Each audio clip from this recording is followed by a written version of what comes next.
Hey mamas, welcome to Modern Nurture, where mothers meet at the intersection of instincts and evidence. I'm your host, Jess, and today I am here with Jenna Wolfe. She is a certified lactation counselor, a certified Pure Joy parent coach, and host of the Start to Stop Toddler Breastfeeding podcast. She has breastfed her own kids for over 6 years, and including over 3 years of tandem feeding, so I'm hoping we'll get into that. Jenna, thanks so much for joining us. Oh, it is my pleasure. These are my favorite conversations to have. I am a mother who's currently nursing a toddler, and in real life, it's hard to feel like this is a normal thing to do. So I'm super excited to talk to you about this. Where I wanted to start was definitions. So, first, what age do you consider an infant turning into a toddler? Oh, that is a tricky question to answer. Now, there's different disciplines that have different points of views on that. Typically, I think, you know, colloquially, like in society at large, we tend to think about that infancy transition sometime around 12, 18 months. But I love the more neuroscience perspective, talking about brain development and how it really is up to like age 3 that we're really considering infancy because of the special attributes of that brain that's really unique to that stage that doesn't happen at any other point in life. Although there's other times where there's some similar things, periods of higher neuroplasticity and whatnot. Yeah. But really, we can talk about it in that up to age 3-ish. But we also know that, when a newborn is born, their brain is about 25% developed. But by age 5, the brain is 90% developed too. So, and it Yeah, it's sometime in crazy. that age 5 to 7 window, that is where there is a shift developmentally. So, I mean, that didn't specifically answer your question. Of course, when I'm looking at research studies talking about breast milk composition and that kind of stuff, oftentimes they're talking about infancy in that 12 to 18 month mark. When we're looking at things from a neuroscience perspective, we're really talking about 3 and under. And then when we're talking about things from developmental psychology kind of angle, not that they're considering infancy to age 5 or 6, but there's really a unique time as far as learning development, social, emotional development, impulse control, all of these things that are shifting and changing over that first 5 to 7 years. So yeah, like I think that we can, if you feel like your child has quote like infant like qualities or needs, you can probably classify them as an infant in a lot of ways, in that time, in that Yeah. age range, right? So it's really Yeah. this kind of, and it's not a linear transition either, right? Like it happens organically and it's a little bit messy too. So it wasn't a really direct answer, but yeah. No, that's great. Like I just in my probably two recent podcasts, I mentioned Nurture Revolution, the book Yeah. by I Greer always forget her Kirschenbaum. name. Yes, Yeah, and Dr. Greer she was Kirschenbaum. the Yeah. first person from whom I heard that infancy is up to 3, and I was like, that makes so much sense. And I won't harp on that because I already talked Yeah. about it a bunch. But like when you have a 3-year-old and you're realizing they still want milk and they still need you, and they're like just certain things, the dysregulation, all of that. It's nice to think about it in terms of, oh, their brain is still kind of an infant brain. Yeah, definitely. So I guess with that context in mind, what in your experience with moms or with the literature or whatever would you say is the normal weaning age? Because I'll tell you, as a Hmm. working mother, I definitely felt the pressure to quit by 12 months. And that was one of those things where I was just like, if it doesn't feel like it's time to stop. Yeah, definitely. So again, we have different like lenses that we can look through things at. And when we're looking at society, formula feeding tends to be the norm. So weaning breastfeeding might never start. It depends on where you are in the world. Some places have very low rates of breastfeeding. Many places, most children in the Western world, many places, most children are weaned by 12 months. But when we're looking globally, we know that about half the children worldwide are breastfeeding at 2. So that we can look at that just from more of like the society kind of like what's happening at this current time. But then when we're looking at things from a biological standpoint, we don't have like a pinpoint to say this is the time when weaning is normal. or However, there was an anthropologist, Dr. Catherine Detweiler, and she theorized a few different ages. So typically what we see, though, is around age 2.5 to 7-ish is that time frame where kids tend to naturally wean. Now, she was theorizing when would children wean if there was no societal impact. So she looked at a bunch of different things, and one of the things she talks about, fingers crossed that I'm quoting this correctly, but one of the things she talks about is the development of the immune system, which in human beings develops sometime after age 2, can take as long as age 7. So interestingly enough, the breast milk, of course, is extremely adaptive in its composition, and so it is basically providing like an external immune system for your child during that time that their immune system is developing. And we know, right, that breastfed toddlers tend to have fewer illnesses, and they tend to not be as illnesses they do get tend to not last as long. We have studies that show that. And then, so that's one kind of like angle and perspective. She also looked at non-human primates, about I think 21 different species that all share like 98% of our DNA as humans. And all of those species weaned at the eruption of permanent molars, which in humans happens between age 5.5 and 7.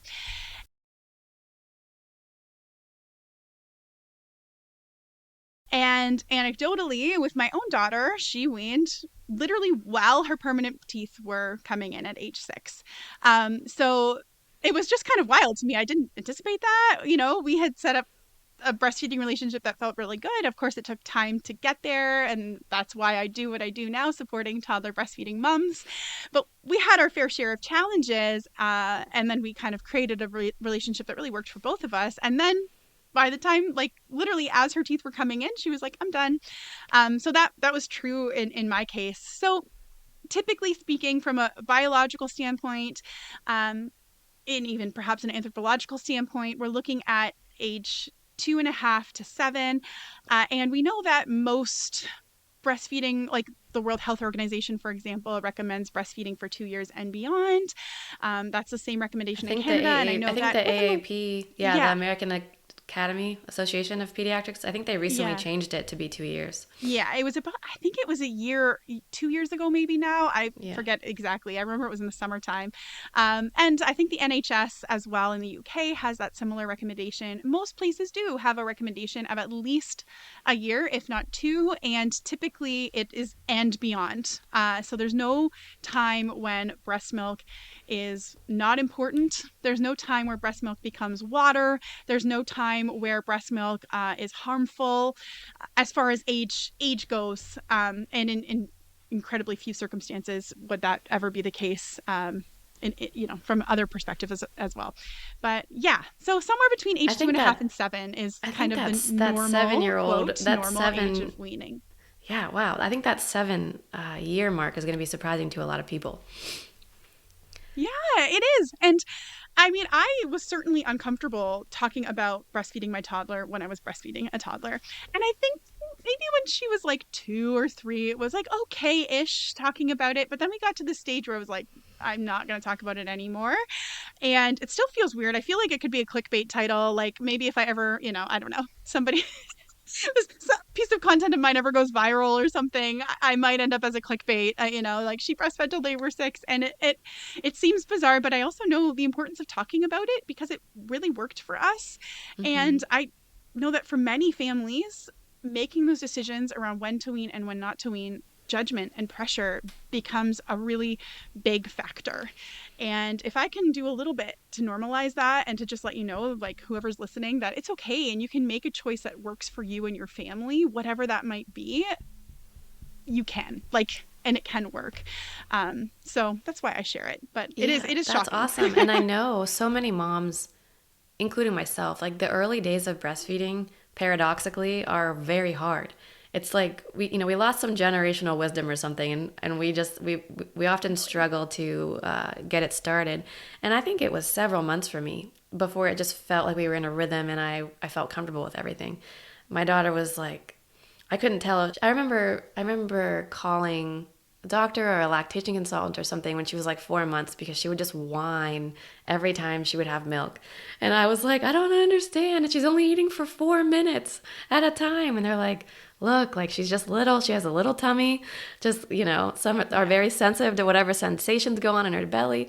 And so like I got through that. And then it just became so easy. And it's like a thing that she and I just really, I think we get a lot out of, both of us do, still, and she'll be 3 in a few months. So, what would you say? How would you characterize the benefits for breastfeeding your baby, for you and your baby, after you get that 12-month, 18-month, 24-month, after you get to those milestones? I Yeah. think you touched on So, immune system already, but that's a big one. My daughter yeah. has never, like, Yeah. she's not had to go to the doctors in her 3 years, except for the, Yeah. checkups. Yeah.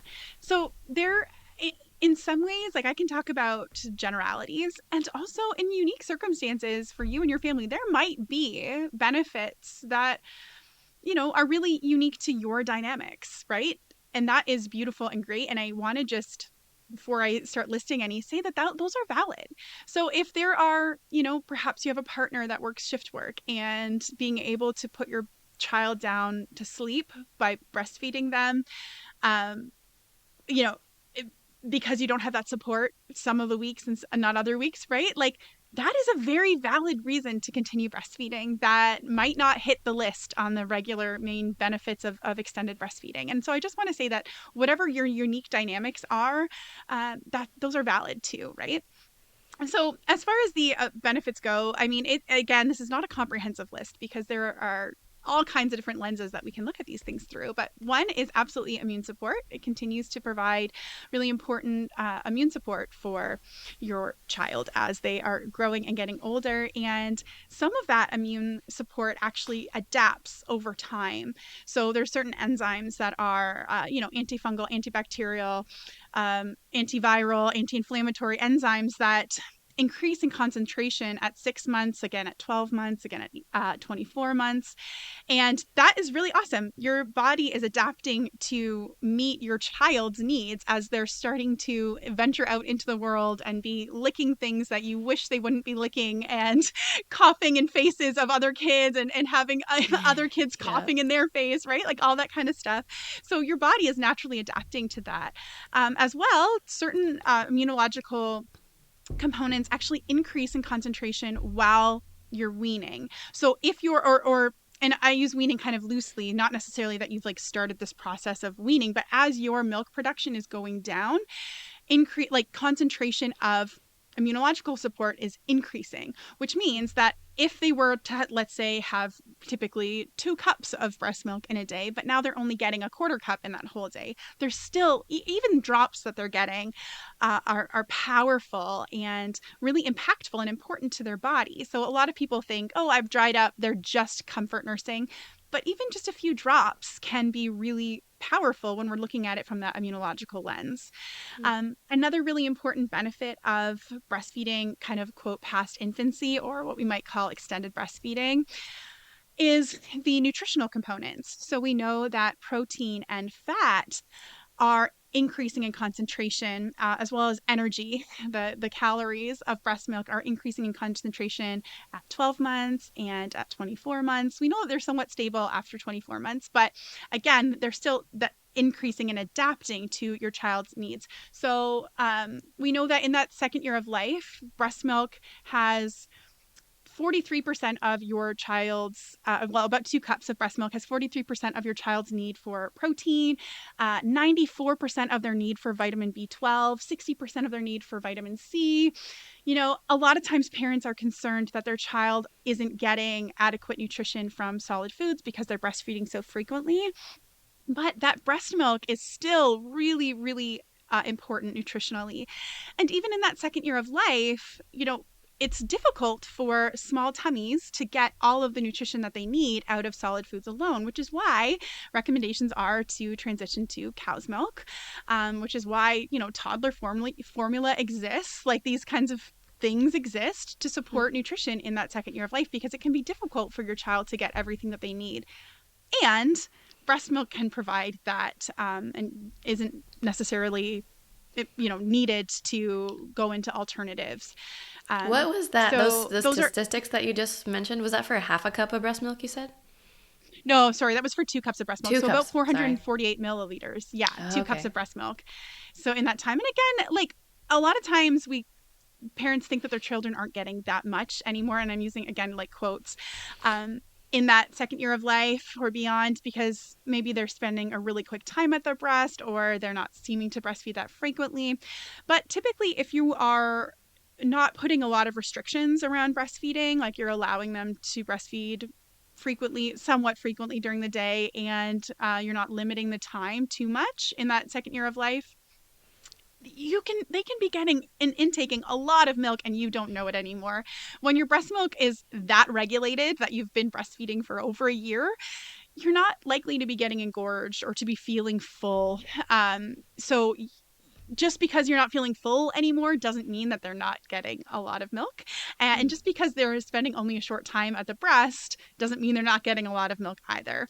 So, obviously, if you're looking at their health and well-being, whether that's how much they're peeing during the day, potentially dehydration, that kind of thing, or perhaps blood work if you've got some reason to believe that there's something going on with them in another aspect. Of course, those can be really important indicators. But generally speaking, if your kid's happy and playing and doing the things and they're great and doing well, you don't need to worry about how much they are or are not getting of breast milk.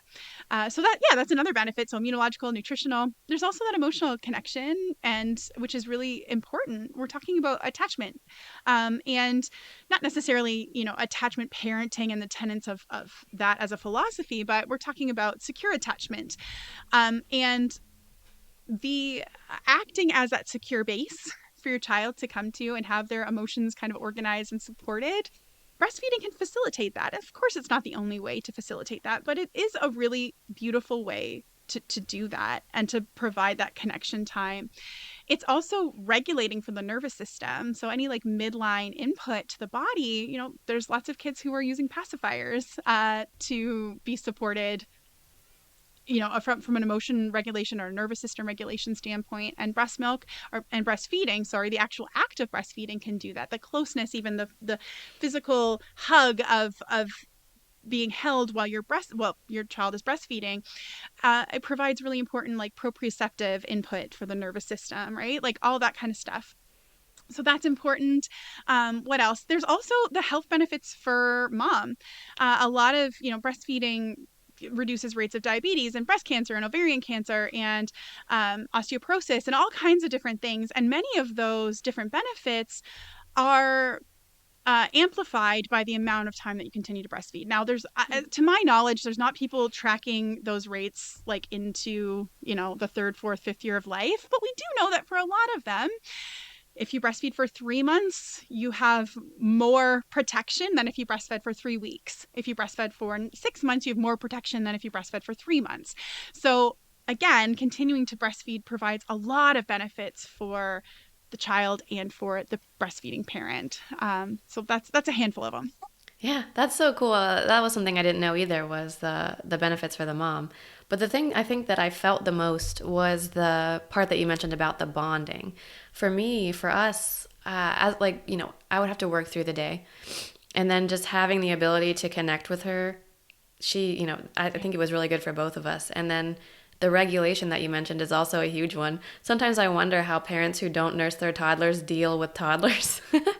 Because, Yeah. I can see she'll come to me even and just like say she needs it. Like, and, she's having a rough time. She's being a little erratic. She's tired or whatever. We sit there for 15, 20 minutes and then she's just like a new kid. She's off to the races again. Yep. And that's, I guess, a tool that I never would have thought, Of back course. when I first had a baby or before, you just kind of assumed you wean at 12 months and that's the end of it. So having that in your toolbox is like a really cool thing to have. It's a controversial take, I get it, but I often say that toddlerhood was meant to unfold in the context of breastfeeding. When we're talking about it from a biological standpoint, of course, that doesn't mean that if you're not breastfeeding that you've done anything wrong, Mm-hmm. or just like you're talking about, it's a tool, right? So there's other tools that can be used to facilitate that as well. And also, when we're looking at those other tools, we're really looking at things that mimic the things that breastfeeding provides in and of itself, right? When we're looking at a bottle, that bottle is meant to be an artificial breast, right? It's got the nipple, it's got the milk in it, right? And the more, as a lactation, counselor, if I'm supporting a postpartum family to understand how to bottle feed, I'm teaching them how to do it to most closely mimic breastfeeding. Not because, I mean, it can be to help to transition back to breast after bottle, but also because that is what is easiest on your child's, like on the baby's digestive system. And as well as even talking, another benefit of extended breastfeeding or breastfeeding to toddlerhood is actually oral development. So it's supporting healthy oral development. Breast milk is protective against cavities and that kind of stuff.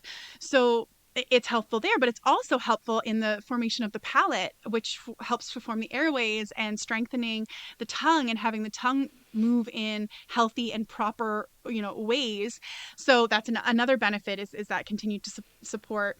But mimicking breastfeeding with a bottle can again help to support that kind of development. So I think when we're talking about, like, when I say breast or toddlerhood, was meant to unfold in the context of breastfeeding, it's powerful and empowering to know that, because then you can look for ways that, oh, well, that's why a pacifier exists and works well for many toddlers. It's also why it's really difficult for many toddlers to wean off of a pacifier, because it's a really supportive tool for them for that time, and they might need it, right? Like, and Yeah. they might need that regulation, and they could get it in another way for sure, but it's meeting it in a really beautiful, like, way that it was really meant to, right? So yeah. Rambled there, but No, I like that was a great point about jaw development too. Do you know when it is that I guess the jaw just keeps continuing to develop throughout childhood, right? Is there like a point where it's like, oh, if you breastfeed till this point, it's far less likely that they'll get braces or something like that? yeah, so it's difficult to, like, I'm not sure what the research says as far as breastfeeding specifically and development of A lot of the face. variables there, I I do guess. know that, yeah, by age 9, like, it's locked in, like the palate and kind of those structures, and that's often why dentists won't, or orthodontists won't be doing palate expansion in the traditional mainstream sense until that time. So it's still malleable and able to be formed up until that time. Normally around age 5 or 6, things are starting to kind of like lock in, but again, that coincides with the natural age of weaning as well. So yeah, continuing to breastfeed through that time can be really supportive for kids who are maybe struggling with speech, with mouth breathing, adenoid issues, tonsils, that kind of stuff. We just, at least theoretically, breastfeeding is supportive for all of that development, and it's certainly not going to hinder it or make it worse by any means. But yeah, I consider it a benefit. Wow, that's so interesting. So you touched on this a little bit, but I did want to go through the changes in milk composition from infancy through toddlerhood, and I'm not sure if there's specific milestones where things change. But can you talk a little bit about that? I know immune, what did you call Yeah, them? Immune factors or something? like Those things change? immunological factors. Yeah. Yes. So that would be like lysozyme is one of the enzymes that is increasing. We know 6 months, 12 months, 24 months that the concentration is increasing.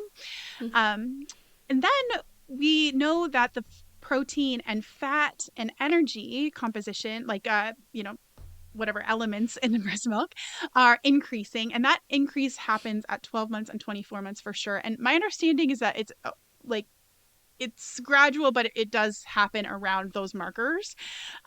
So, and then after 24 months, those concentrations stay somewhat stable. Now, carbohydrates are actually decreasing during that time. So for younger brains and bodies, developing those carbohydrates are what is really important. And then as your child's maturing, the breast milk is adapting to meet their needs, and they require more fat, more protein, and more calories. Interestingly enough, too, if we're talking about tandem feeding, the milk of a tandem breastfeeding mother has higher concentrations of fat and protein and energy.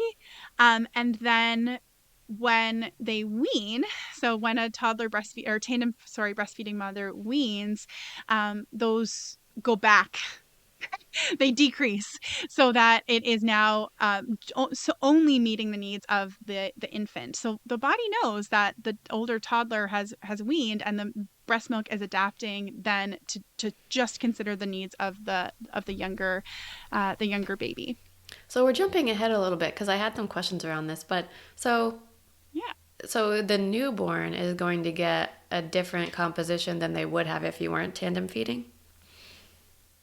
Yeah, so when you're tandem feeding, the milk is considering the needs of both the toddler and the younger the baby. So there's no drawbacks of having the milk adapt to the toddler's needs, but it is adapting to the toddler's needs. And then when the toddler weans, we see a change in the milk to only be considering essentially the needs of the younger child, and of course that milk would then be adapting again as that baby's growing older. So it's just really amazing that your body knows that you're breastfeeding a toddler and an infant, and then when you're no longer breastfeeding that toddler, your breast milk changes to meet the needs of that infant. And of course, right, another way that breast milk composition can change is the pathogens that you're being exposed to, and that your child's being exposed to, right? So your body is scanning essentially the saliva that your toddler is like in your toddler's mouth as they are breastfeeding, to create the antibodies and whatnot that your child uniquely needs because of what they've been exposed to. So your body, before they are showing signs and symptoms of being sick, your body is already ramping up the things that it needs to in order to support your child through that illness. So yeah, and I mean, if you're kissing your baby or your toddler, you're picking up the pathogens off their skin, right, to be able to support them. And another kind of really crazy fact is that your uh, toddler or baby's saliva mixed with breast milk creates hydrogen peroxide that's strong enough to kill staph infection, and it's only What? infant saliva that's going to do that. Yeah, isn't that wild? So, yeah, I mean, so those benefits don't go away just because you're breastfeeding a toddler. And that can be even something that parents are often concerned about when they're tandem feeding. Well, if my toddler's getting sick, do I have to wash my breasts in between so that my newborn doesn't get sick? But your body is doing what it needs to do to take care of both of them. And one of those ways is by literally cleaning the nipple and your toddler or your infant's mouth by mixing that breast milk and that saliva together, That's to crazy. create It's that hydrogen probably cleaner. peroxide. It's probably more sanitary than, your kids just playing together. Like your baby's Right, gonna right. get, your toddler in their face and toys in their mouth and all Right. those things. And of course, if your breast milk is adapting to prepare to support your toddler's immune system while they're fighting off a virus, that same breast milk is being fed to your newborn. And so they are also getting all of that benefit of your immune system doing that work too. And then just to say at that same breath too, around your areola, you have little glands called Montgomery glands that secrete antibacterial oils. And that again is also cleaning and healing your breasts and your nipples. And again, keeping things healthy for both of your kids too. So your body's just super cool. Wow. It's crazy. Like they should teach you these kind of things at some point in your life. Right? Um, while we're on the topic, I did have one last question about the tandem feeding milk composition. Do you still make colostrum then if you are, adapting for the toddler? Yeah, that is a really great question. So, yes, but I will like make a little caveat that some people breastfeed through pregnancy and they just continue to make mature milk like all the way through pregnancy. And typically they'll make colostrum after the placenta detaches. That is what causes kind of the hormonal Mm. cascade that causes the transition from colostrum into mature milk. And so sometimes around like labor and delivery, you might go back to colostrum for that early days and then go back to mature milk afterwards. And for many people, I forget the exact stat, I think it's only 10% of people that don't notice a change in their milk during pregnancy, but enough people that it's definitely common for that to happen and can happen. And then there's plenty of people that notice a change to colostrum around, week 16 of pregnancy, week 20, somewhere in there. They're going to notice that change. So second trimester mostly. Um, and your body will be producing colostrum. It's totally safe for your toddler to drink the colostrum. There is, again, tons of wonderful benefits for them to be doing so. The only caveat is that it can have a laxative effect. So you might notice that your toddler's, diapers or bowel movements have just changed a little bit, but it's not harmful at all for them to be having that. And then the milk again will transition again. And that's the reason why that happens, is because those transitions are hormonally driven. And so there's just hormonal changes that are happening in the body that are suppressing the typical production of milk in its usual way. So yes, generally speaking, if you are pregnant, breastfeeding through pregnancy, and then after, you will produce colostrum for a time and then transition back into mature milk. Okay. I have more questions about the pregnancy and nursing thing, but I'll save those for when we get there. Um, we talked a lot about the really great benefits to your baby and to you of breastfeeding past toddlerhood through toddlerhood. What are, you work with a lot of moms. What are the common challenges that you see? Because I don't want to paint like a super rosy picture of it. I know there's probably a lot of struggles out Yeah. there. Yeah. So again, just like benefits, there are a lot of unique factors that are happening in different people's homes and lives. One of the big challenges that comes up is something called nursing aversion, which I didn't know was a name, like was a thing, until I experienced it myself. And even when I was experiencing it, I didn't have words for it. So nursing aversion is typically, or breastfeeding aversion, is typically characterized as an urge to kind of push your child off when they're latching, skin crawling, just really like a negative experience around breastfeeding. It's not to be confused with DMER, which is dysphoric milk ejection reflux. Now I have to make sure I'm saying that properly. And that is when you have, it's more like a mood disorder that happens only during letdown. So it's something that you experience like just for a very short period of time. And a lot of people feel that more like a depressed mood or anxiety, or really like difficult kind of dark thoughts during that time, where they'll feel it in their body. But then there's nursing aversion. And that it literally feels like you've become averse to breastfeeding. And it's the experience of the parent in that time, not the experience of the child, where you might have something like a nursing strike or that kind of stuff. And that can pop up. Now, there's still, again, not a lot of research around it. There are some researchers out there doing really important work around it. And it's typically thought of that that's going to happen when you're pregnant or tandem breastfeeding. But Zainab Yates did a study and like a descriptive analysis of nursing aversion. And I believe she found that the majority, I think it was like 70%. Again, don't quote me. You can go look up that study if you want the exact number. But most of the people were not pregnant and were not tandem feeding who were self-reporting that they were experiencing nursing aversion. And I think that the pool that she was going from was like 500 people. So it's like a decent size to be looking at that number. So other challenges, of course, are judgment and feeling uneasy around these conversations with other people, and where you might have had people that were really advocating for you or really supportive of breastfeeding in the early days are now telling you that you should wean, whether that's doctors and care providers, your partner, family members, friends, your support community. It can feel really, really isolating to feel like you have these challenges. And even if on the best side of things, they're really being like they're really trying to help, but their only solution is, well, why don't you just wean? And it's just not that simple. And I know when I was experiencing nursing aversion, it was horrible. It was horrible because this was the thing that I loved and my daughter loved so much, and it felt like overnight now it was causing me so much agony and pain, and I like emotional pain. It wasn't the physical pain at that point. But I didn't know what to do.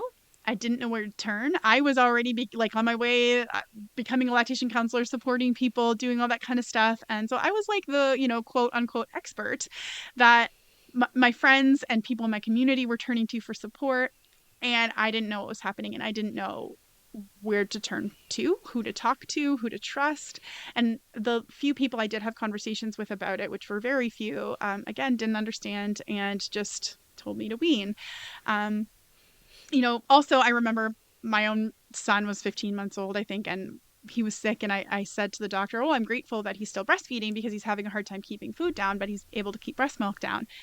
And the doctor turned to me and was like, you don't have to keep doing that, right? And I was like, what? Like, okay. Um, Wow. so, that kind of stuff pops up. And then another challenge that can happen, as we're talking about with tandem feeding and whatnot, can be a delay of fertility. Yep. And that can be challenging if you are hoping to have another baby. It can be a difficult line to walk. Now, for some people, that's a benefit, the delayed fertility, and they're grateful for that, to have more space between their children and whatnot.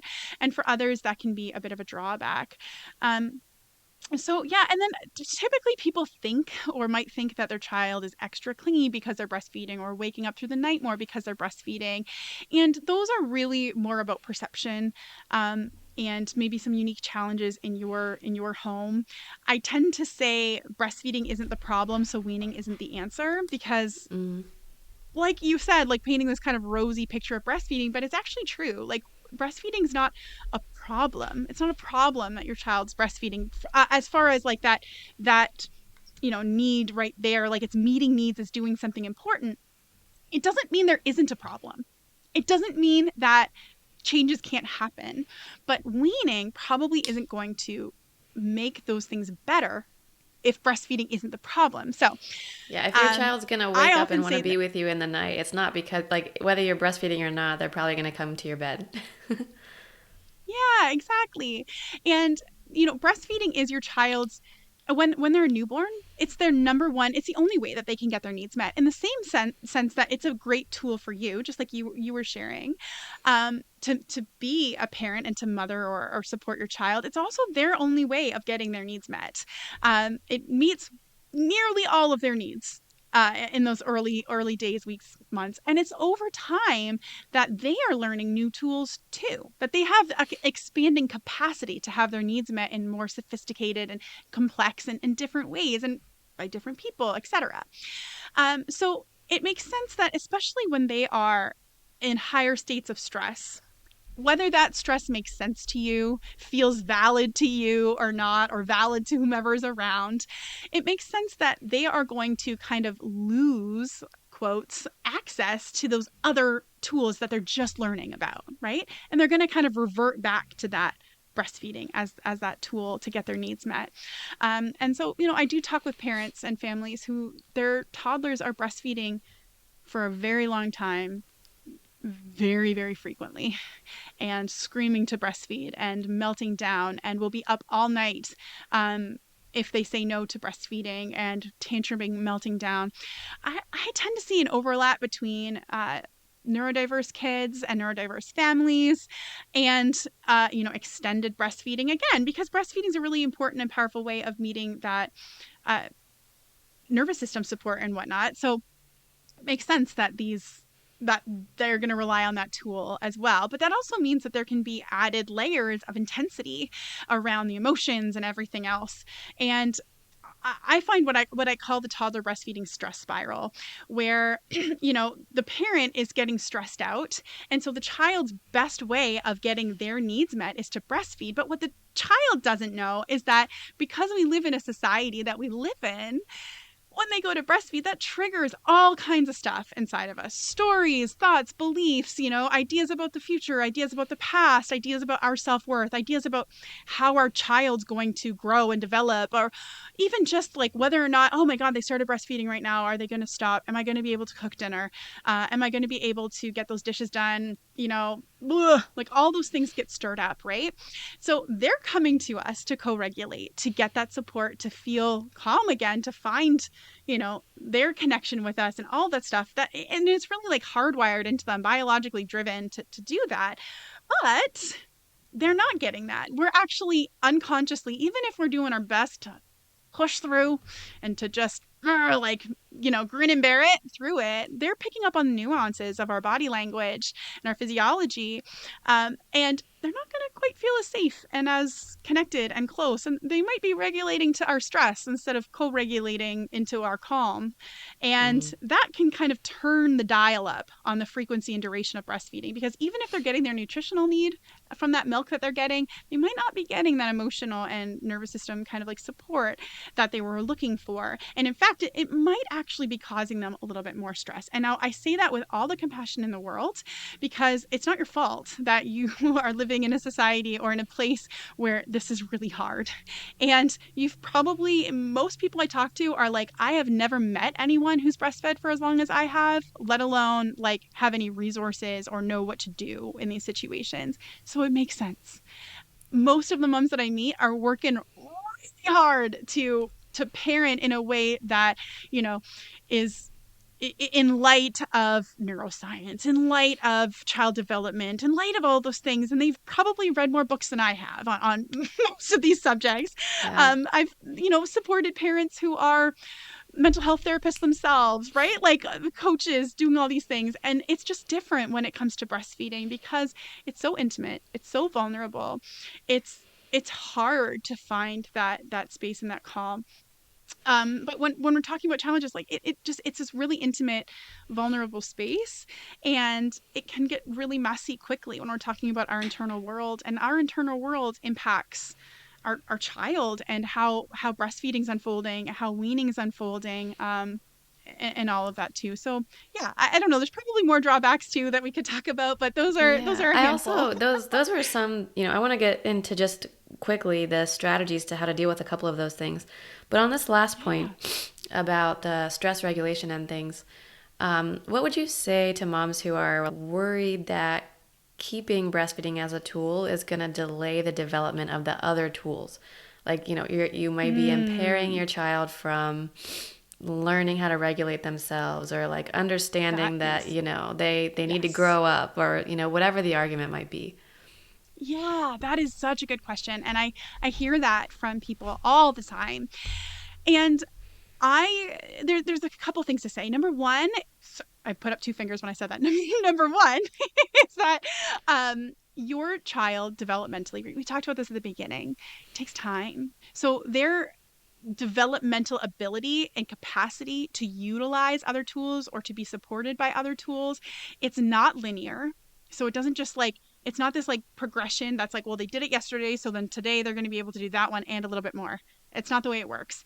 The way, like, the state that they're in, all that kind of stuff is impacting their ability to access those tools. And I know when I believe it's Dr. Dan Siegel, he's talking about like brain development. Talks about it like this house that's being built, and different rooms are under construction at different times. And so just because one area seemed like it was going pretty well, it doesn't mean that it's always going to be that way. And that room might go under construction again. So their, ability to have that support, or to be, self-regulating in a certain area or under a certain context or with certain things, it might seem like it's there, and then it might kind of regress, kind of, but it's really Mm. under construction. It's under development. That's that side. So that's important. The other thing is that what's really, really important, and I love that you brought up Dr. Greer Kirschenbaum at the beginning too, is that the most important thing is that your child's brain is learning that it can be regulated. So Mm. it's not so much about the actual tools that are being used at any moment to regulate and support your child. It's more about the fact that they are being calmed. Because what they're learning in those moments is I can be calm. Though I can feel something intense, because it's not that we never want our kids to not like to experience stress. They need to experience that stress. They need to experience the experience of having that stress and then moving back to a calm state. And especially for kids 3 and under, they cannot do that without co-regulation, without external support. When the cascade of hormones have started, the stress hormones, they do not have the ability to undo that. They require oxytocin and they require external support in order to move through that. Um, and so, what the brain is really learning in that co regulation state, whether it's from 3 and under, or 5 or 6 or 7 or whatever age, because we all need co regulation at times and we all benefit from it, your brain is actually learning, oh, I can be stressed out and then I can be calm. And it's wiring in a way that can be possible. It's building the brain so that that pathway becomes easier and easier, and it's there, just like we talked about. That's this really special time in the brain development. And having that support built at that time means that it can be leveraged later on by other tools. So the tool isn't as important as the fact that it's happening. So a lot of times parents will start to get panicky, like, oh, like they can't self-regulate. Well, kids don't have the ability to self-regulate until it's just budding at age 4, right? Right. It's taking time for that to really develop and over time. And even like you were talking about your daughter coming to you and saying that I need to breastfeed, that is self-regulation. Like that is her Mm-hmm. of her own volition, of her own self saying, I need this. I'm coming to you for that co-regulation.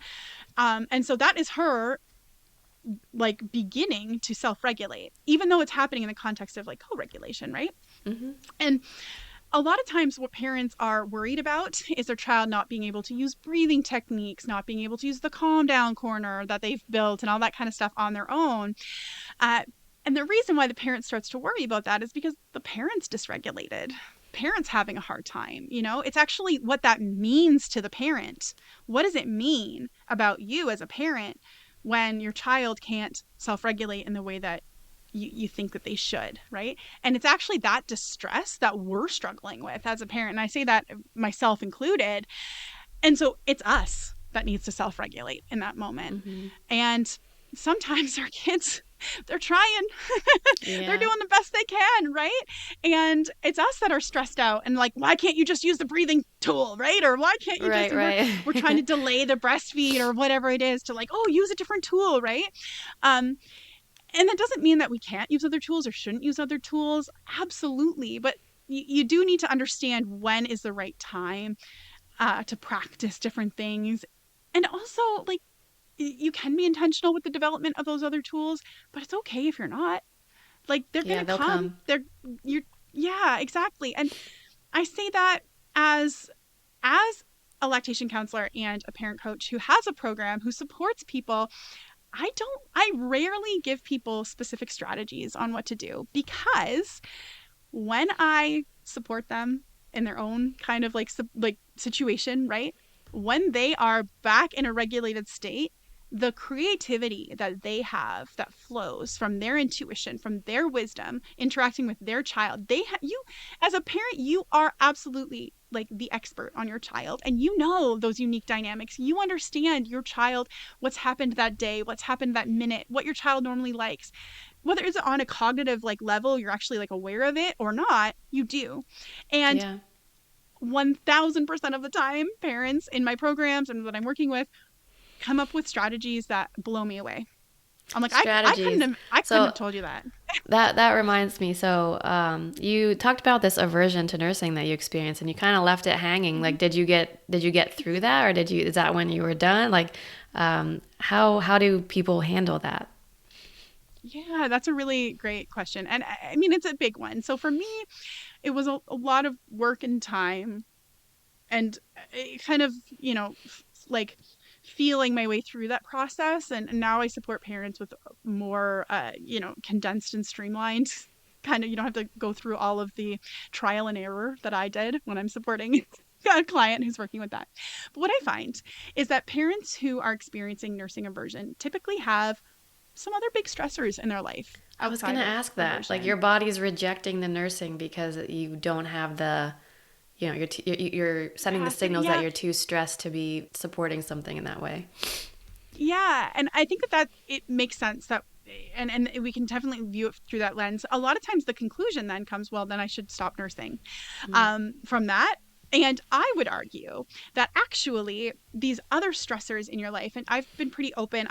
There were more than just this, but I had um, a pretty traumatic delivery with my daughter. And so it was when I was pregnant with my son that I started to experience aversion. Now, yes, there are hormones and different things that can contribute to this, and there's different theories around that.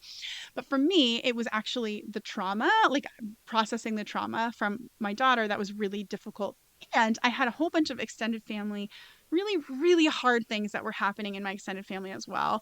Um, that were really challenging and difficult. And I felt like my whole world was rocked when at the time that nursing aversion started. Now, I only can see that in retrospect. At the time, I was not putting that together. It was just like, yay, another thing that's exploding in my life and that is not Mm. going to plan. And that is really, really challenging, that I didn't anticipate and I didn't expect. And I think that happens. A lot of times there's a big move happening. There's, just big things that are happening in your life, or other changes that are just hard to deal with and hard to work through. And for me, I see it as like when you go to breastfeed your child, you're staring in this little vulnerable face.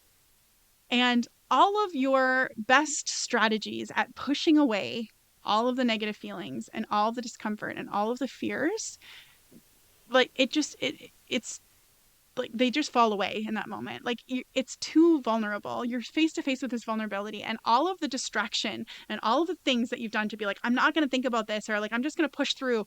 It kind of comes undone in that moment. It's a really vulnerable, intimate space and intimate act to be doing. And it's really hard because their desire to breastfeed is like innocent and pure. It is so simple. And that is really, really hard to feel that way about yourself, like to see their vulnerability. It's the vulnerability you don't want to touch in you because you're facing so many hard things.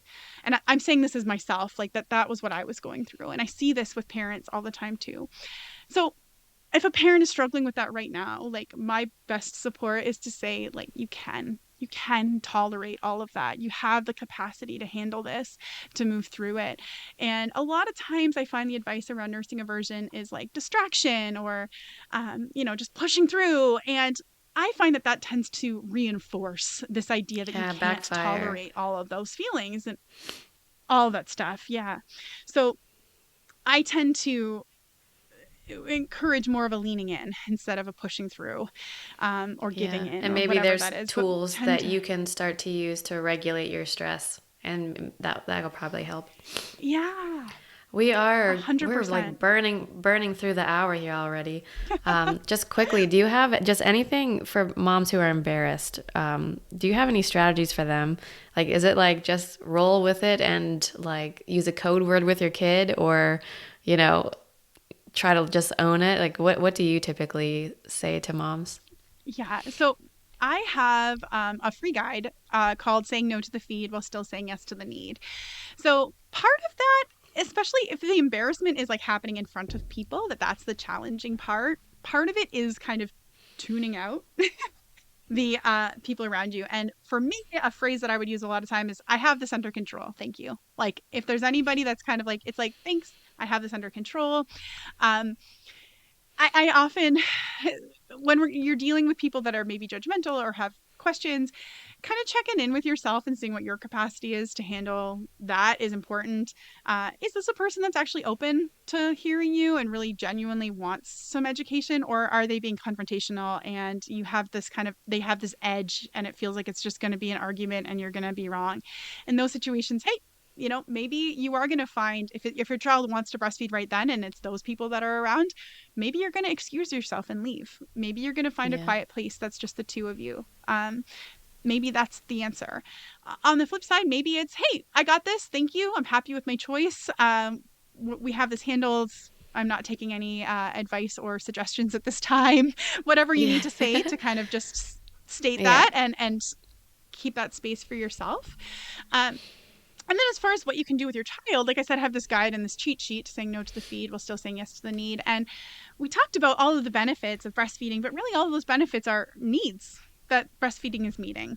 And so when you can kind of see that lens of, oh, okay, for me, sometimes, like, especially now breastfeeding my 4-year-old, if he's asking to breastfeed in public, there's typically a real need that's like driving that. And so that's about me. If I haven't been attuning and checking in and seeing what's going on with him to preemptively meet those needs and understand, that's definitely an opportunity for me to say, all right, what's going on here? So a lot of times, especially if we're out in public, he might just be thirsty. It might have been a long time since he had some water.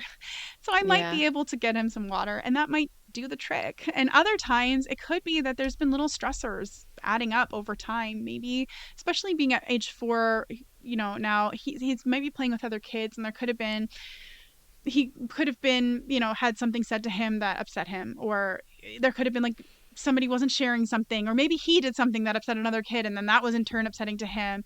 And so maybe he's looking for that connection and that regulation. And so that would be, where I would look to. And again, if it's hydration, if it's emotion regulation and support and whatever, breastfeeding is a completely valid way of meeting those needs. And so if you want to meet that by that, that's great. Otherwise, you can take a look and see, well, what other needs, like what's the need driving this?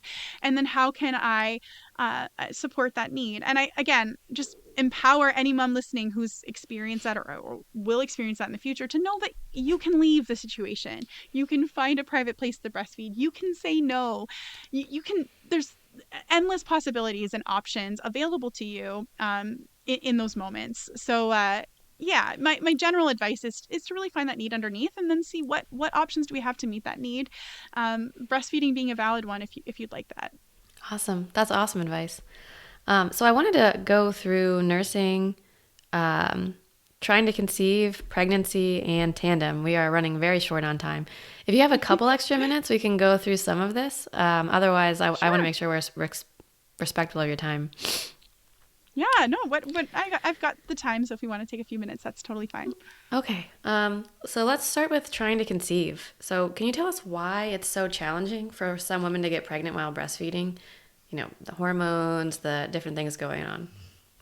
Yeah. So essentially, while you're breastfeeding, your estrogen levels are lower, and it just it takes time for your body to get to a place where fertility is happening. So I have a couple podcast episodes on my podcast where I really break down that piece. So if you're interested in getting more into like the nitty gritty of that, you can totally check out those. They're at this point they're the most recent episodes, but I think they're episodes like 44 and 43 or something like that, where I talk Start to about stop that. So breastfeeding, right? yeah, start to stop toddler breastfeeding. Okay. So if you'd like to, you can totally go and check those out for some more of those kind of details. That being said, it's hormonally, your body is, in order to produce milk. So essentially, when prolactin is high, estrogen is low. And so prolactin is an important hormone for milk production. So while you're producing a lot of milk, your estrogen levels are low. And when your estrogen levels are low, you're not going to ovulate. So it takes time. Eventually, you'll kind of like settle out. Most people have their period by 24 months postpartum, but there's still a handful of people. I think it's 90%. Maybe I don't quote me on that. I'll definitely say it in the podcast. You can hear it there. But have their period by 24 months, but not everyone who's breastfeeding. So, yeah, that's why. And you're not crazy if that's happening. Does all of these hormonal changes once you do start to ovulate, does breastfeeding make it harder to sustain a pregnancy? There's a lot of women who ask, will I have more likely to be miscarrying or chemical pregnancies while breastfeeding? Yeah, so as far as I know, and I just did these episodes, there is no reason to believe that you have higher rates of miscarriage when you're breastfeeding. So, and again, I say as far as I know, but just because I'm like, wait a second, when I was going back over everything, was there anything? And no, there really isn't. Your body is doing so many things to protect your pregnancy. And one of the reasons why people think that they might miscarriage is because breastfeeding can cause contractions. And so we're often told to, if you're trying to bring on labor or induce labor, to pump and have that nipple stimulation. Yep. That can induce labor. But the only reason why that works is because there are sensors on your uterus, receptors, for that oxytocin release that's happening when you are breastfeeding. So the same thing's happening during sex. So if you can be having sex and producing oxytocin in that way, you're still safe to be breastfeeding. And those receptors on your uterus don't exist until you are ready to deliver. Like there are so few of them. And I believe when you're breastfeeding, there's even fewer. Your body's actually taking care of that for you, and there's even fewer of them. So yeah, it's very safe to breastfeed through pregnancy, and no, there's not higher rates of miscarriage. Another thing would be people are concerned about the nutritional aspect, whether or not you're like taking away nutrition from the baby.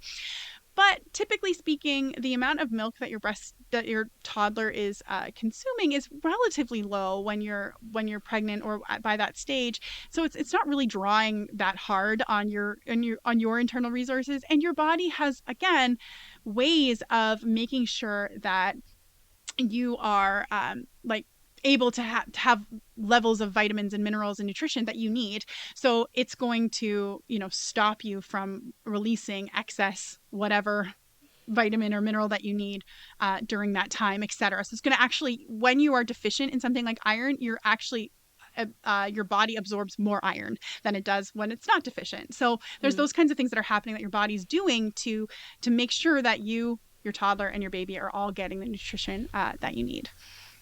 Okay. Are there any milestones or, changes that happen, feeding a certain number of times a day or sleeping through the night or something like that, or eating more calories or something that can influence when you get your cycle back? Or, or are there strategies you have that you give to people to try to help get things moving? Yeah, that's a really great question. So oftentimes night weaning is suggested as a way to bring back fertility. And it's really that the frequency that we're looking at when we're looking at how breastfeeding is impacting fertility and hormones. So it's not so much the duration. So if your child is breastfeeding like 5 times over an hour for 3 minutes versus like one time for the same amount of time but continuously, it's that breastfeeding once that has a lower impact on your prolactin levels. So and just hormones in general. So we want to reduce the frequency if we can, if you're aiming to bring back fertility. And you don't need to go hog wild and crazy and be doing all the things at once. You can try just one little thing. So even just spacing out the breastfeeds a little bit. And so, like I said, I have a free guide to say no to the feed while still saying yes to the need. So I often recommend that. And if you can grab it at ownyourparentingstory.com/guide. But that's often a place I recommend starting is, okay, just bring a little bit more space. It can be during the day. In between those breastfeeding sessions. So often we're looking for about 4 hours apart during the day and 6 hours overnight. I believe that there's some research to back that up. I know that Sarah Ockwell Smith in her book, The Second Baby Book, I know she quotes a few different ideas around that. But a lot of these are theories that were kind of formulating based on a little bit of data, a little bit of information, and then just the understanding of the science of what's happening in the body as far as like hormones go. So it's hard to say. Does it seem like a few months after you make those changes, or is it pretty immediate? Yeah, I mean, it can be. Again, everybody's different and everybody's bodies are different. So there's absolutely people, like I didn't change anything in order to conceive. There's absolutely people who conceive before they have their period, who don't realize, right? And we've all heard the people who were exclusively breastfeeding and got pregnant at 7 weeks or something. Yeah. So it can happen, right? And I know it's important to bring that up. It sounds obvious, but when we're in that toddler breastfeeding space, we often forget that. So some of it is just continuing on, and of course there might be unique things that are happening. Secondary infertility is very real, and so you might need some support. And I talk about that in the podcast series I did. Even I break down looking at different medications and drugs as far as contraceptions go, and as well as fertility drugs and what may or may not be compatible with breastfeeding, and how to have those conversations with your doctor too. So there's lots of options, and it's not as, you don't have to wean to automatically in order to get pregnant again. Awesome. Maybe we'll switch to nursing while pregnant. And we actually talked about a lot of the things that I was going to cover in this section, and you just covered the safety and the oxytocin and things like that. So one kind of random question. Does your toddler get any of your pregnancy hormones through the milk? Yeah, that's a really great question. So generally speaking, no. And anything that they do get is completely safe. But typically, no, they're not going to be getting any like dangerous hormones through your breast milk. So yeah, it's safe to breastfeed through pregnancy on that front as well. A really great book, if you're interested for the science around this kind of stuff, is Adventures in Tandem Feeding or Tandem Nursing by Dr. Hilary Flowers. It's kind of the Bible when it comes to this kind of stuff. Okay. And particularly the culmination and of the literature and what the research says. She had a second edition come out, I think it was in 2019, that was pretty up to date on all of the current stuff, which is a few years ago now, but yeah. Cool. Yeah, I'll definitely check that one out. I know sore nipples is like the biggest complaint I've seen from moms. Do you have any advice for getting through? Is it just kind of like get through it? First trimester, you'll probably be feeling good after that? That was definitely my first symptom when I got pregnant with my son. My second was that it felt like razor blades when she was latching. Now, that wasn't immediately connected with nursing aversion. It was separate. So some of it is the latch, that you can do things to support having a latch that should ideally be not causing pain. Now, the nipple sensitivity is hormonal, so it happens. There's not a ton that you can do to mitigate that. Some people swear by magnesium supplements. Again, it's anecdotal though. Um, Mm. but ideally, it's often for toddlers to be looking at a screen or, watching whatever or doing gymnastics while they're breastfeeding and being like all over the place, right? I was going to And ask you that about that. Do they can, need to be concerned about your toddler beating up your new, your developing baby? your baby's pretty safe in there. I'm not an OB to give you all of the, information on that specifically. However, we have existed for as long as human beings have been on the planet, having multiple children. And I can imagine that even thousands of years ago, there were toddlers kind of climbing all over pregnant mom bellies. So Yeah. you're safe. Um, I think the and last. then Oh, go ahead. Go ahead.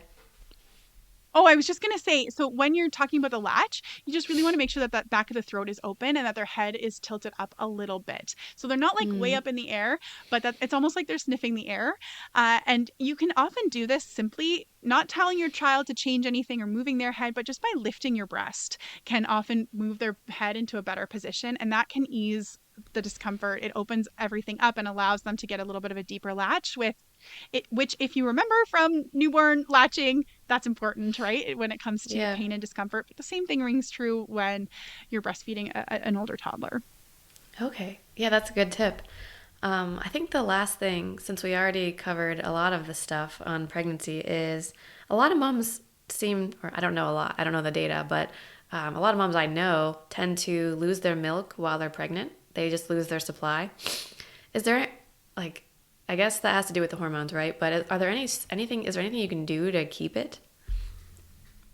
Yeah, unfortunately, not really. So the milk, like I said before, the milk transitions to colostrum. So it might seem like you're losing your milk.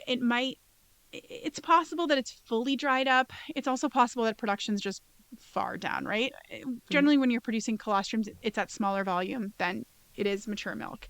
So if you go to pump, you might be getting drops or very little, and that might feel like you have completely dried up, but you haven't necessarily.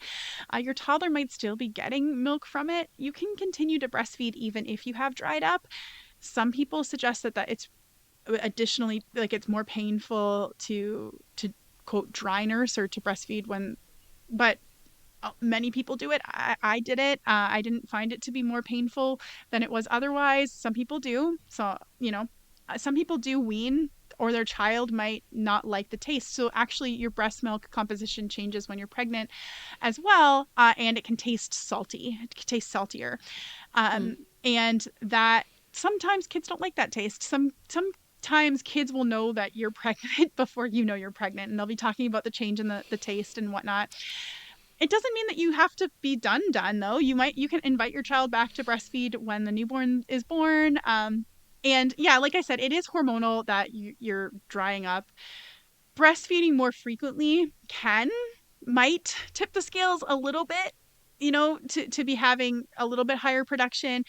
But unfortunately, there's no guaranteed way to increase milk production during that time. So if you are breastfeeding a child under 12 months, where breast milk is really particularly important nutritionally, you'll want to be working with an IBCLC during that time, or a registered dietitian. If you are fortunate enough to know of a registered dietitian and an IBCLC, one and the same, go with those people, because they'll be able to support you with what exactly your child needs. And they have the education and the experience that someone like a pediatrician just, isn't doesn't have as part of their main curriculum. And so adding those people into your care team can be really important if your child is under the age of 12 months or you have any concerns over 12 months. Okay.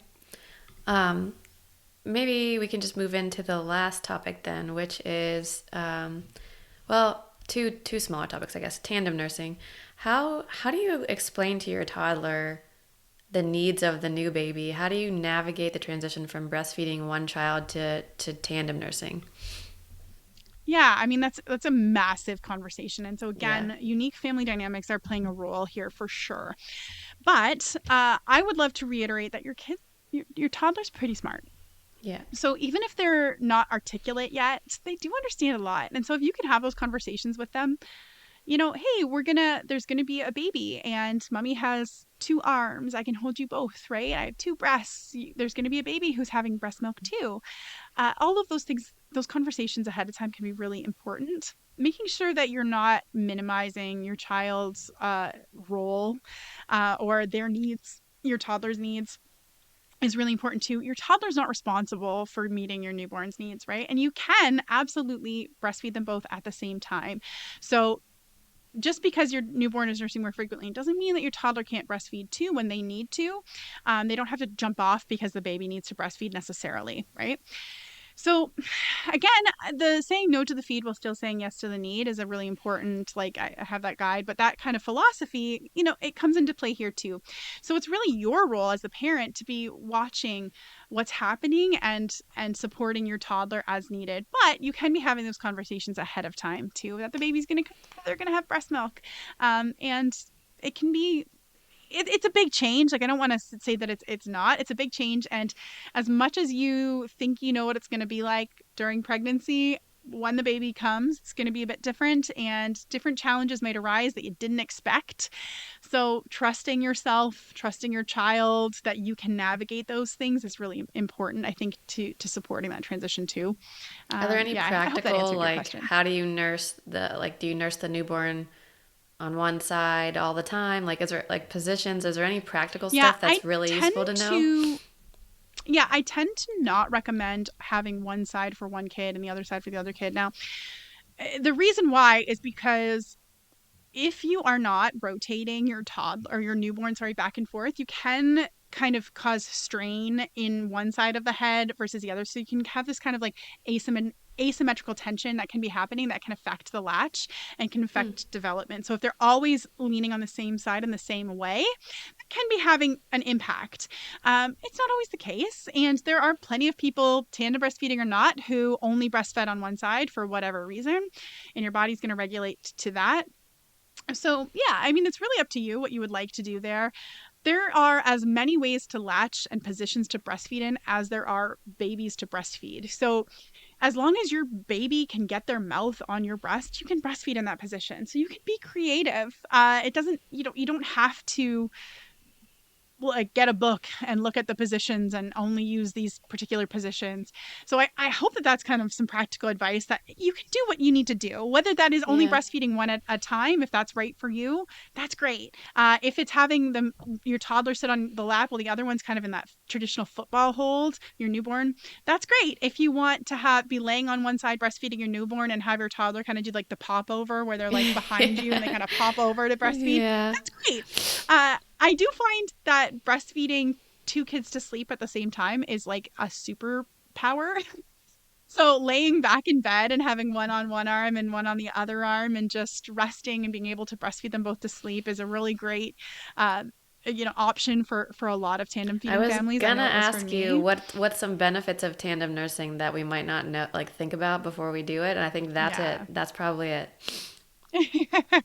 Absolutely. And just having that easy button calming connection time with your toddler, and it's this kind of like string of continuity for your toddler too, where everything in their life is changing, so many things are changing.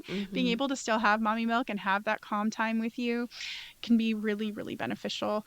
Like I said, I had postpartum anxiety. I had all those things with my second, and yet I chose to breastfeed, and I was so grateful that I did, because it really gave me, I felt empowered by having breastfeeding as an option to, not have to rely on other people to support my toddler. Of course, I still had other people to support my toddler, of course, but it felt amazing that I was able to say, hey, come up on the couch. Let's have a time of quiet and calm. And I had a C-section with my second too. So, it was even more important for me to be able to connect with my toddler that way because I wasn't able to pick her up for 6 weeks, right? That kind of stuff too. So, Yeah. Yeah. Um, any concerns about the bond with your new baby if you're, oh, trying to, yeah. breastfeed both? So, I mean, they come up. People have those concerns. I Yeah. don't know that those concerns are, I don't want to say that they're not valid because they feel really valid at the time, but there's no reason. Like every single person who's having a second baby whether you're tandem feeding or not, has that concern about whether or not I'm bonding with my toddler, or with my newborn. Does my toddler feel like I'm abandoning them? You know, I say this as my sister, she would be comfortable with me sharing this. She's breastfeeding her 2-year-old and about due any day now with her second, and she has those experiences too, and I just having her to talk to about that reminds me of the night before my son had a scheduled section. Like I had a scheduled section with my son, and I remember like sobbing in bed holding my toddler, just really grieving and mourning the loss of the family of 3, right? And of course, as Yeah. soon as my son was here, I felt so excited about being a family of 4. But it's all so valid. And I would, anyone who's in that boat of feeling like you aren't able to bond with your newborn the way that you were able to bond with your oldest, or that you're losing that connection with your oldest, whatever that is, like, I encourage you to, be a little introspective around that. Also share that, experience with other people. Talk with other moms about that. You're not alone. It's so normal to experience that, especially when you're going through the hormonal swings postpartum. Um, and offer your just treat yourself with so much kindness. you know Talk to yourself as if you were talking to a friend. Like Dr. Kristen Neff, who is a researcher on self-compassion, like that's one of the things she talks about, is using that voice of a friend for ourselves. So like if you had a friend who was saying, I don't feel like I'm bonding with my newborn because I'm chasing around my toddler, if they were saying that to you, what would you say to them? Like, how would you probably would say, like, you are doing something that's really hard. This is really hard. You're doing amazing. Like, you're doing it. And your toddler and your newborn are so blessed to have a mom like you that's able and willing to show up for them and meet their needs and be present. And yeah, like, so yeah, I mean, it comes up that Yeah. question, but I think that it's Hmm. a lot of supporting yourself in those moments and reaching out for support when you need to too. Yeah, for sure. In the interest of wrapping things up, just moving to the last topic here, weaning your toddler. Just give the audience a quick understanding of how that usually looks. Like if you let your toddler wean naturally, how do you know? Do they just tell you they're done? Like what does that even look like? Yeah. So, I mean, again, this is a really big topic. So, I define weaning as moving away from that all in one tool. So, we can even look at it from a physiological standpoint, as far as like your hormones and whatnot. That ecological breastfeeding, which, if you're not familiar with that term, is the idea that you are your newborn's entire ecology, right? So they are able to breastfeed anytime that they want to, day or night, constantly. You're bed sharing. There's no pacifier. There's no bottle. Nothing else is going into their mouth, right? So on one end, that is like full out breastfeeding, right? But then you could have the introduction of a pacifier, of a bottle, all of those things. Some of those things happen like minutes after birth, right? And we could consider the weaning process starting there in some ways. That's when a new tool is being introduced, right? Hmm. Does that mean that you have to be done breastfeeding? No, not at all. But it's this really long, slow transition that's happening over time. And a lot of times we think about it in terms of parent-led weaning and child-led weaning. And I really challenge that dichotomy and encourage you to look at it as a relationship where everybody's needs matter. And whether you're conscious of it or not, you are influencing your child to being child led, right? Like even we talked about that toddler breastfeeding stress spiral, right? Your internal world can be influencing and turning up that dial and down that dial on the frequency and the intensity around breastfeeding. So I don't really love the idea that, you just lay back and your toddler or child just breastfeeds whenever they want to, and that's the ideal way, because your needs matter, and you are like breastfeeding is it's a dyad. There's two parts of a whole. It's an attachment relationship, and so your needs matter, their needs matter, right? So weaning is just that slow transition away from it. So sometimes, for whatever reason, you have like a need to wean or you want to wean, and that's great, and then you can do that. And sometimes what you actually need is to have your own needs met in different ways, and sometimes what you need is a little bit of rhythm to the day, so there's some predictability for you. Okay, we're going to breastfeed in the morning and maybe at nap time and then at bedtime, or whatever that is. You have those needs, and I encourage you, if you're considering weaning, to think about why do you want to wean. Is there a way to meet that thing, whatever you want to support it without weaning? because I would encourage you to do those things first, because they're probably going to take the pressure off of breastfeeding for meeting the needs and turn down that dial on the intensity and the frequency. And that actually can facilitate weaning way better. Hmm. Maybe you'll feel great about the relationship after you kind of meet those needs, and you'll continue on. So I mean, it's really whatever it is for you, it is. Like I hate to sound so vague, but some people, like for me, I was breastfeeding my daughter most nights for a few moments before bed until she was 6. That happened for years. And then after a few nights, she just was like, I don't want to anymore. And I was like, well, that was it. And then right now with my son, he goes a few days without breastfeeding, and then he'll breastfeed 2 or 3 times in one day, and then a few more days without breastfeeding. And I don't know, it might continue on like this for years. We might be done tomorrow. Like maybe I've already had my last breastfeed with him. Like I really don't know. That's how it kind of is at the moment in our Wow. relationship. Um, and yeah, I mean, there's lots of methods and ways to wean, and I would just speak to that for just a second. I would encourage you that if somebody is being really prescriptive and telling you this is the way that you wean, do these things XYZ in this order for this many days, to question that, because they don't know you and your family, and it might have worked for them, it might have been right for them, it might even be right for some people, but if it's not addressing those underlying needs and taking into consideration your unique family dynamics and what's happening in your home, then you're just, you're trying to parent a fictional child. You're trying to wean somebody else's kid, right? Because that's what worked for Yeah. them and their kid, but it's not, you're not present in this reality with your child here. So I think that that's really important when you're talking about weaning too. Based on a lot of what you've said, it sounds like if you're really trying to wean and you're sure you want to, identifying the needs that need to be replaced with something else and then just like slowly working towards that is probably, for your own Yeah. child, for your own personal case is probably the path. Yep, and that's definitely like at the start. I would also say that there's skills that are being developed. Like your child might need some support around, Mm. like that's a big change and a big transition. So they might need some support around experiencing whatever emotions they're going to experience through that time. It doesn't mean that there's not going to be, I don't want to use the word pushback, but tears and feelings about it, right? They Yeah. also might need, so that might be a skill. They might need other things and other supports like along the way too. So sometimes it can be meeting those needs preemptively, and I think that that's a big piece of it. I also think that it's supporting yourself. Like I talk about that, the first layer is really compassion and working through that self-compassion piece, tuning in like to yourself, that your internal world, working through that. And the next piece is really curiosity and creativity, and looking at your environment, looking at your child's day, what needs are there, what are present, how can we support those things, what changes do we need to make in order to kind of take the pressure off of breastfeeding being this primary way of meeting all the needs. And then that last piece is really, I call it connection in the challenge. So you're on an adventure together. You're in this challenge together. How can you connect through this challenge? And what supports do you guys both need in order to move through this transition? And people I work with, and I would say that this is absolutely true in my own life too, you know, feeling more connected with their toddler, through the weaning experience, and that it's Hmm. actually a time of growth.